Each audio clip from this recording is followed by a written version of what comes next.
The history books are wrong. They tell us that Amelia Earhart vanished without a trace, but that isn't true.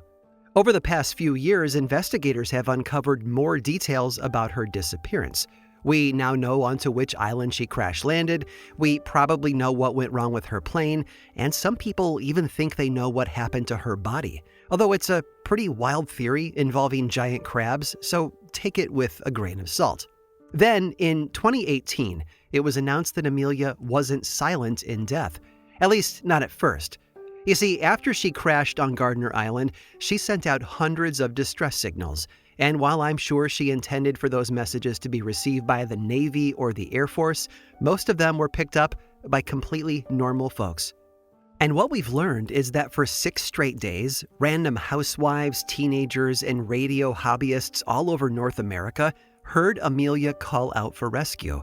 Of course, that rescue never came. No matter how many times people reported hearing Amelia Earhart on their radios, the government didn't believe those reports to be credible. On July 7th of 1937, Amelia's last transmission went out into the wide, uncaring world. And then, she was silent. And until now, nobody ever knew how hard she fought to be heard. It's a powerful lesson. For a very long time, we thought we knew everything, and then we learned more. And it's not the first time that we've done that, because the version of history we think we know isn't always the truth, and that applies to folklore as well. The stories we tell evolve and change. Just like a centuries-long game of telephone, the past has always slowly been edited and nudged in a particular direction. All because, as the saying goes, history is written by the victors. Usually, that version is loud and clear, but sometimes it's expressed through silence. I'm Aaron Mahnke, and this is Lore Legends.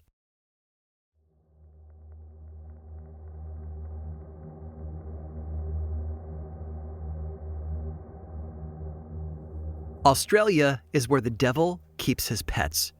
It's a phrase that you've probably heard before, and looking at a list of some of the creatures there, it's hard to disagree. The cassowary, blue-ringed octopi, crocodiles, literally dozens of species of venomous snakes. Just about everywhere you turn, there is something that could kill you.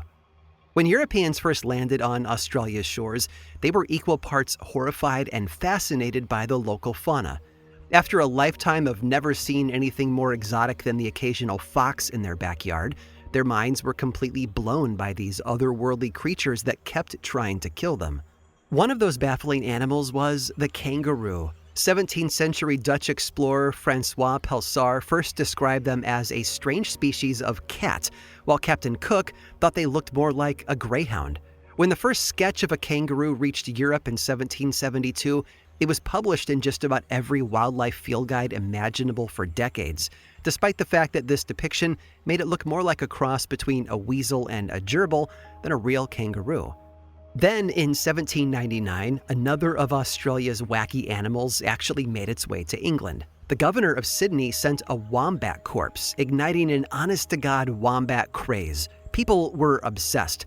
One lucky man, a poet by the name of Dante Gabriel Rossetti, was so enthralled that he actually managed to secure a live one as a pet. After his first day as England's only wombat owner, he wrote, and I quote, "The wombat is a joy, a triumph, a delight, a madness."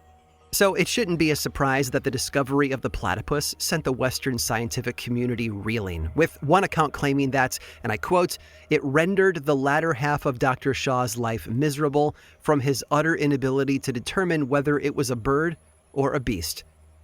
The European fascination with the platypus lasted all the way through the 20th century. Winston Churchill actually wrote to Australia requesting that 6 of the odd little creatures be shipped to London. Some historians have claimed that this was a part of his larger diplomatic goal with Australia. Others say that he just really wanted a platypus. So, all that being said, when the First Peoples told the newly arrived settlers about the wild beasts that stalked the outback and devoured hapless humans, the Europeans accepted them at their word. And why would they not? After all, it all seemed to fit into the general Australian wildlife archetype. But here's the thing. Not every creature the Europeans learned about was actually real. Take, for example, the Yaramayahu. This was a small frog-like fellow who stood somewhere between 3 and 4 feet in height. He was sometimes referred to as a queer little red man, most likely because his entire body was said to be covered in red fur. Add in his small limbs, a large belly, and a disproportionately giant head, and he would probably be cute if he couldn't also unhinge his jaw like a snake and swallow a fully grown man. If his mouth didn't get you, though, his fingers and toes just might. Each appendage was said to have small suckers attached, like an octopus tentacle. He would use these to suck his victim's blood, making him one of the strangest-looking vampires in the entire world. It's said that these tiny red men lived in the forest, lying in wait for weary travelers. According to the Aboriginal writer David Unaipan, the Yaramayahu would pounce on its victims like a cat, spreading its fingers and toes out so that the suckers could latch onto their flesh. Then, once he had his fill of blood, he would open his gigantic mouth and swallow them whole. And when he got hungry again, the Yaramayahu would simply regurgitate his still-living victim, beginning the cycle all over again. He always tried to leave just enough blood in their system to keep them alive so that he could keep on snacking. But things didn't always go to plan, of course, and sometimes he would drink a little too much. Don't worry, though. If he suspected that his meal had died, he had a foolproof way to test it out. He would tickle them. Anyone who laughed was still fair game. According to legend, the Yaramayahu repeated this process 3 times. With each round, his victim would look smaller and smaller. After the 3rd feeding, the human would be as tiny as its tormentor. Despite the fact that I'm calling these sessions feedings, the Yaramayahu never ate his victim, at least not permanently. Once he was done with them, he actually let them go. Not because they were no use to him anymore. No, it was because after the 3rd time, they began to grow red hair all over their bodies. And thus, a brand new Yaramayahu would be born.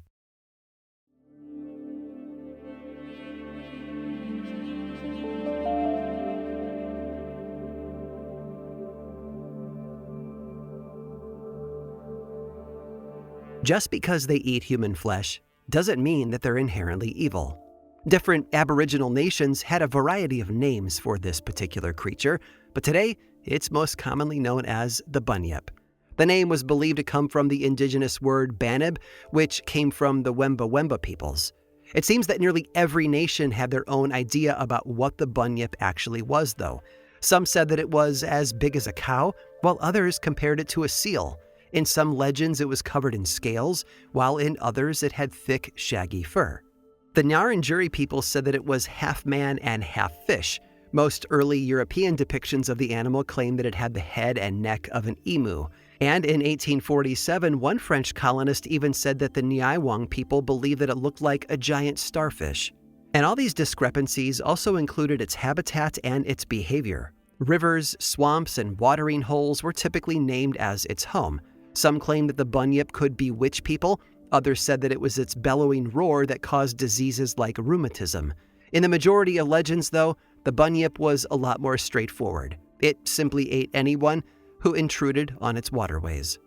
The common thread across all the First People stories about the bunyip was that it wasn't just a flesh and blood creature. It was also a spirit, and usually its job was to protect the water. Even today, the Ngarrindjeri people tell their children not to disturb the water too much and to never take more fish than they need. If you put the ecosystem at risk, they say, the bunyip will get you. In southeastern Australia, bunyips are even part of their creation story. They have always been part of native mythology there, a spirit that balances nature and keeps young children from swimming alone. In other words, they weren't monsters, they were more stewards. Predictably, though, early European colonists didn't care to learn the finer details. As soon as they heard about a big river creature, they went all in on finding it. Plenty of them claim to have seen the bunyip or to have heard it bellow. As early as 1801, French colonists said that they heard the bunyip's roars echo across the water. Those who saw the creature over the years said that it looked like a hippo or a big gray dog or an emu or a horse. Basically, it looked just like anything and everything. No one claimed to have found physical proof of the bunyip's existence until 1845. Newspaper headlines all over the world announced, "Wonderful discovery of a new animal." Archaeologists had uncovered a knee joint that was too large and strange to belong to any known creature.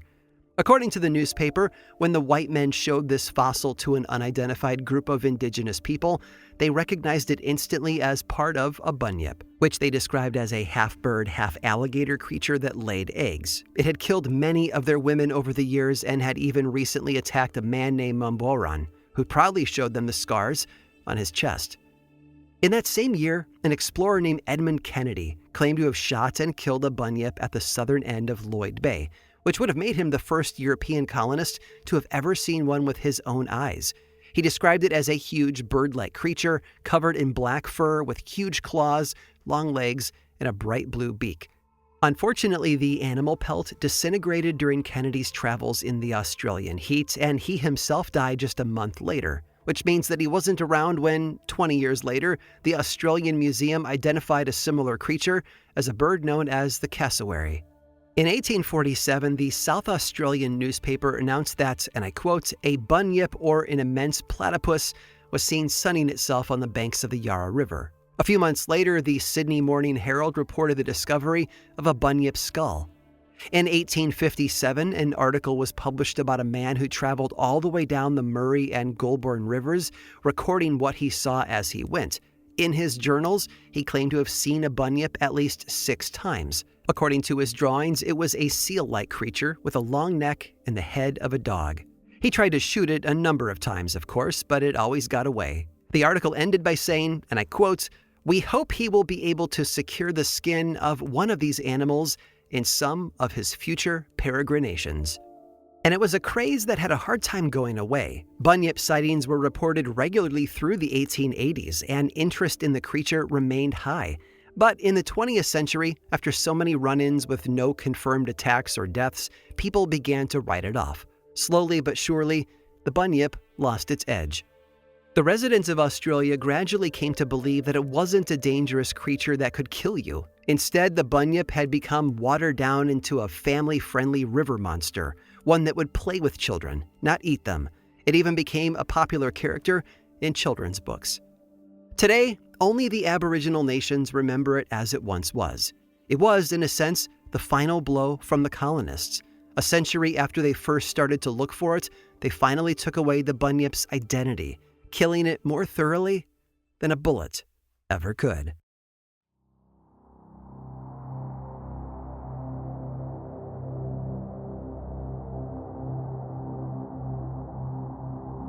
Porter didn't want to abandon his flock. He just didn't know what else to do. He had been out herding his family's sheep when he spotted a tall, humanoid figure running towards him. He couldn't tell if it was a man or a woman, but something about it just looked off. Its inhumanly fast gait had an odd cadence to it, which was made even stranger by its disproportionately long limbs, and its body looked to be covered entirely in shaggy fur. After a few seconds of squinting at the fast-approaching runner, Porter realized that his guard dogs weren't barking at the intruder. No, they were crouched behind his legs, whimpering. They were hiding from the creature. It was at this point that Porter's own fear took over. Without a second thought, he ran home with his dogs, leaving the sheep behind. A week later, a young woman reported seeing a similar creature while she and a few of her friends were out fishing.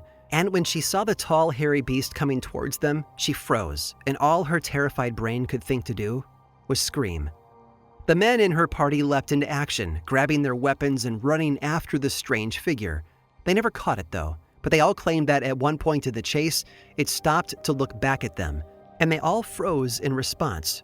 For a long, breathless moment, the men stared at the beast, which they described to a local newspaper as, and I quote, "a big, slovenly man whose head was covered with dark, grisly hair, the face with shaggy, darkish hair, the back and belly and down the legs covered with hair of a lighter color." Thankfully, nobody was harmed. The creature eventually went on its way, and the fishing party went on theirs. Even so, the encounter was hard to forget. According to everyone who had seen it that autumn, this wasn't some kind of bear or wild man. It was something else, something supernatural. Thankfully, when it came to figuring out what had been hanging around in the fall of 1876, they didn't have to start from scratch.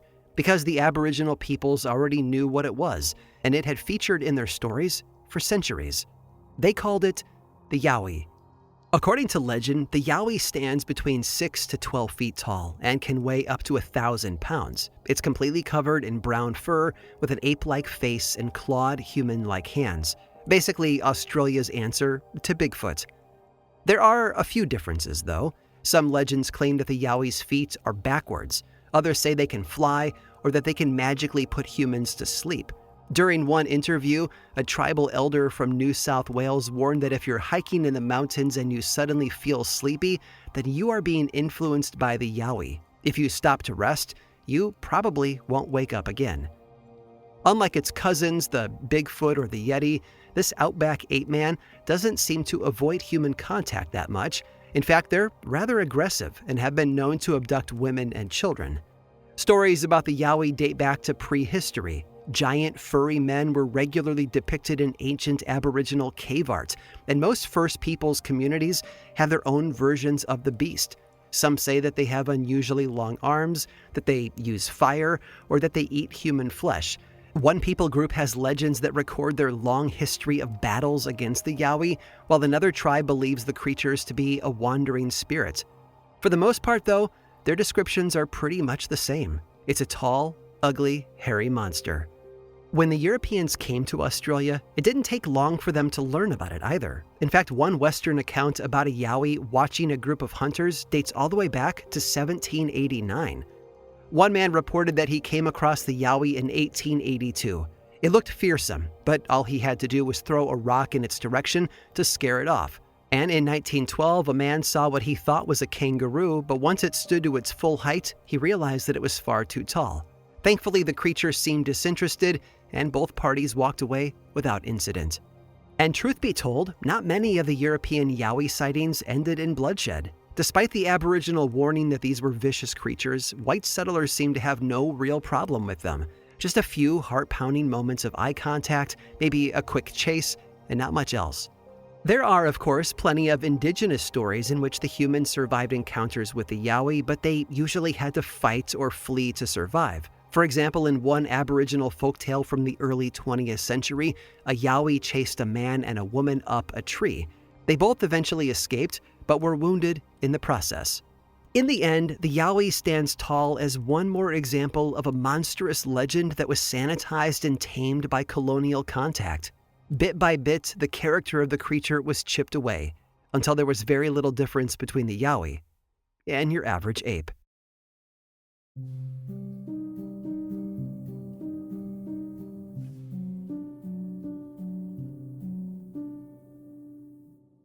It's often said that history is written by the victor.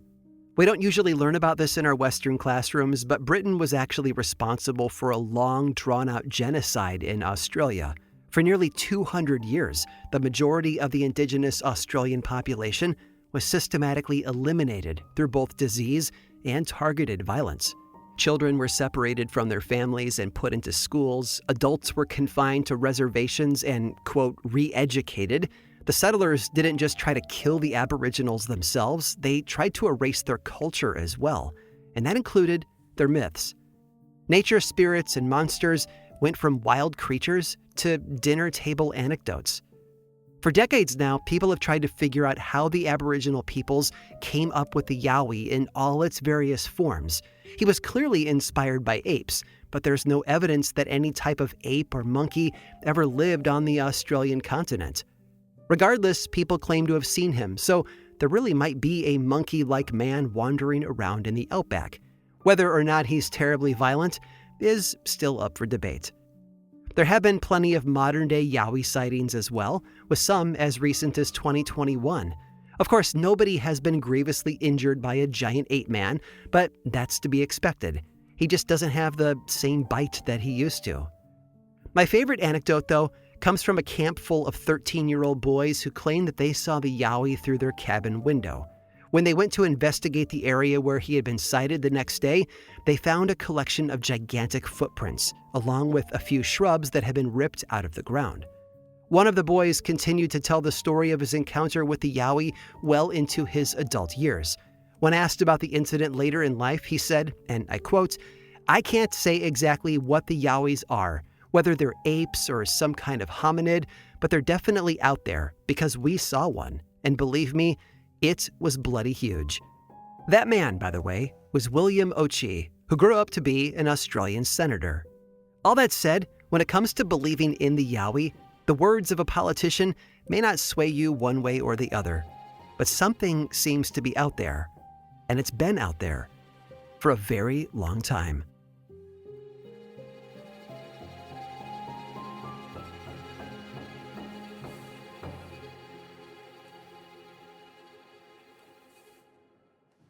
I hope you've enjoyed today's journey to the land down under and its exploration of all those creatures that are out to kill you. But not every Australian cryptid dates all the way back to the pre-colonial era. In fact, a few were even created relatively recently. Unfortunately, even these new creatures have a taste for human blood. But hey, this is Australia, after all. It would kind of be weird if they didn't. Stick around through this brief sponsor break to hear all about it.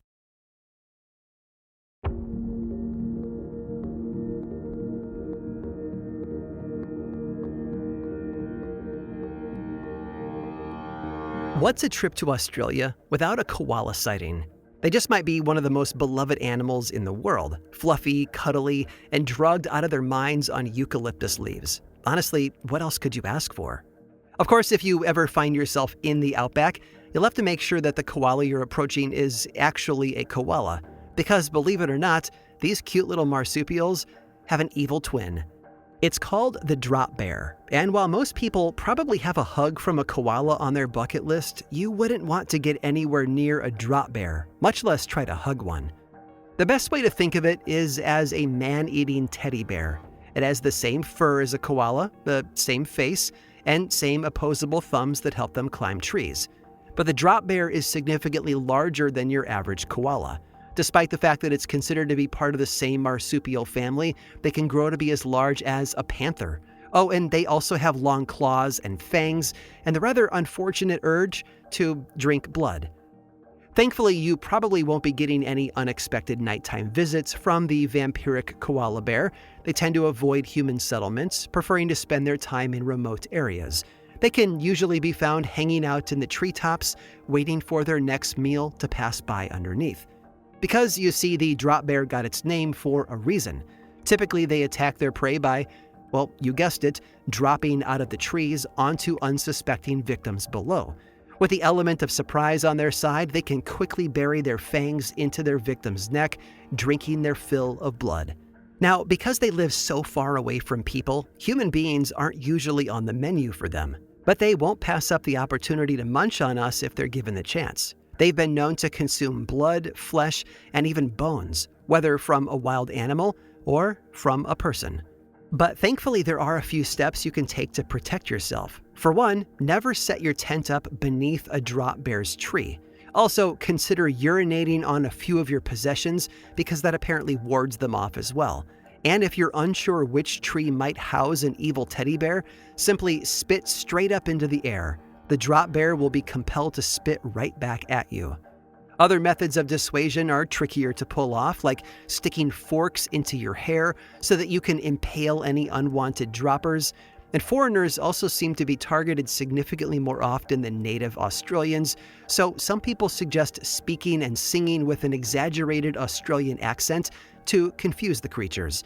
Now, I completely understand that all of these rules might sound like a pain, but safety is so much more important than convenience. And of course, any steps that you take to protect yourself will also provide much-needed entertainment for your local guides, because that's what the drop bear is. It's a joke. And it isn't even one of indigenous origin. No, the drop bear was created by modern-day Australians who just want to have a bit of a laugh. The first known publication to mention the name was a newspaper article from 1982, although some claim it goes back as far as the 20s or the 30s. In fact, one World War II prisoner of war actually wrote an article describing something that he heard about during his time in Japan. According to one Japanese propaganda publication, a camp of Australian soldiers was attacked by a group of these vicious koala bears. The Australians panicked, and all would have been lost if not for their 2 Japanese prisoners, who saved them by killing all the bloodthirsty bears. Wherever the legend came from, though, it's always been a joke, and a harmless one at that. Sure, a few unsuspecting foreigners were probably convinced to strap forks onto their hats or to spit in their own faces, but where's the harm in that? The drop air may not be real, but the laughter it inspired definitely was.